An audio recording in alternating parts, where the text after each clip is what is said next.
Here on Beard Guidance, we are all about beards. We love growing them, tending them and styling them. But there is an equally important discussion which often gets ignored. Shaving. If you look up anything about beards online, then it's only a matter of time until you discover people who make fun of the idea of shaving or who insult those who do. This attitude is awful. We should be in this together. After all, what is shaving if not a form of beard maintenance? When you shave in the morning, you have shadow by the evening and you'll probably want to shave it again the next day. But is that healthy, or is there such a thing as shaving too much?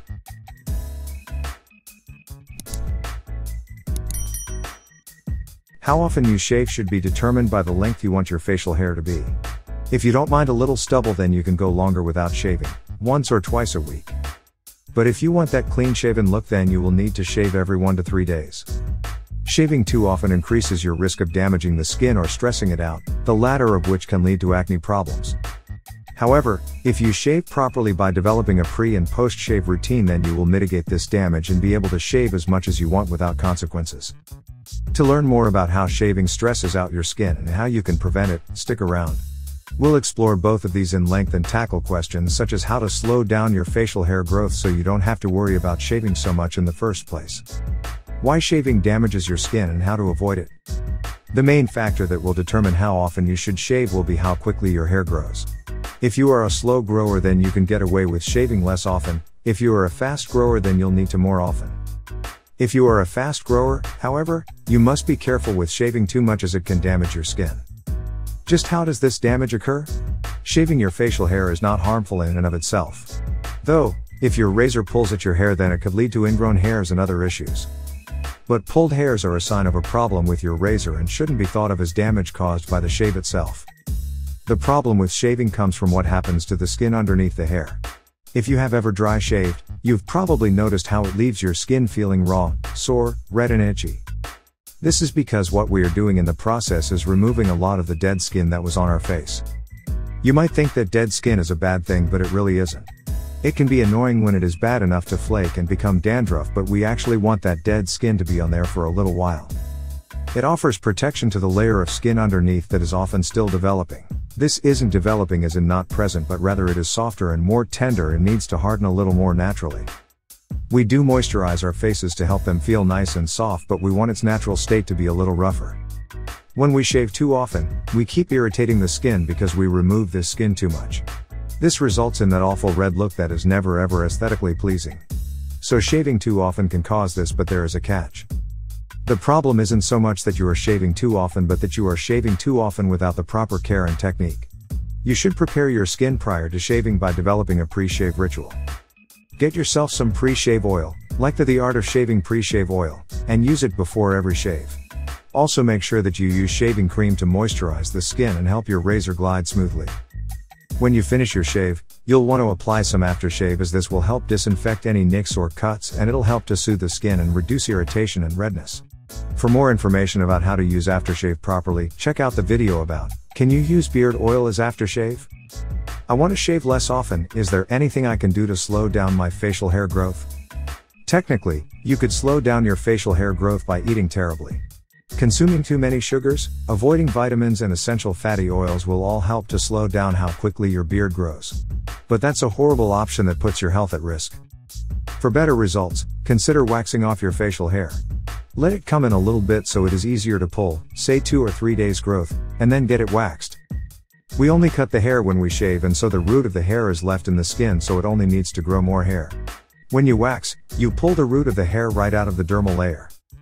This has the effect of slowing down the rate of facial hair growth.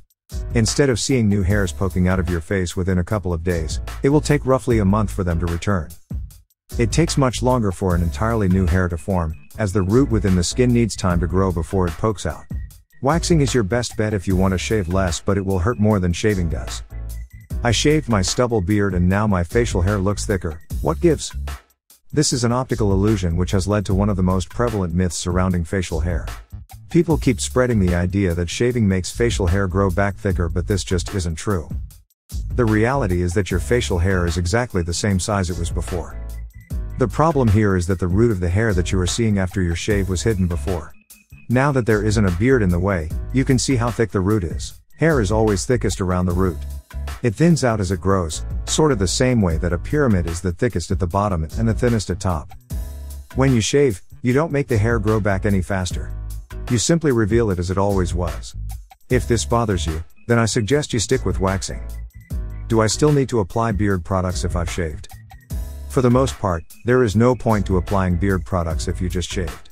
You will want to use some aftershave when you finish shaving, as this disinfects any nicks or cuts present, and it helps to soothe the skin. But beard products, not so much. There are some benefits to be had from using a beard product such as butter or oil, but this is due to the moisturizing effect it has on the skin underneath a beard.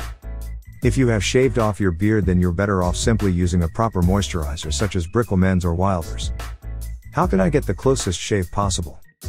For the closest shave, you need to use a great razor. While you can get a close shave with a safety razor, nothing will beat a straight razor shave. If you don't have a straight razor, then try starting out with one priced in the medium range, such as the Best Shave It Straight Razor. Avoid cheap straight razors as their price often reflects their quality. You should also have a warm shower before you shave, or press a warm towel against your beard. The hairs will absorb the water, and together with the heat they will expand, making for a closer shave. Make sure that you combine this with a shaving cream or a shaving butter like Van der Hagen so that the blade moves smoothly and doesn't catch. Conclusion. How often you should shave is a matter of personal preference that will be determined by how quickly your facial hair grows. This is a matter of genetics, but a better diet will increase the speed. Since we should always try to eat healthy in the first place, this means that you will find yourself having to shave more often. While shaving too often is associated with lots of issues such as irritation and redness, these issues can easily be circumvented by using pre-shave oil and aftershave. Even when we are shaving off our beards, we should take care of them and the skin around them. This will make shaving a much more enjoyable experience for you, exactly as it deserves to be. If you found the video helpful, show appreciation by giving it a thumbs up. Likewise, share it with your family and friends. Subscribe to our channel for more useful tips and tricks, and visit beardguidance.com. Thanks for watching.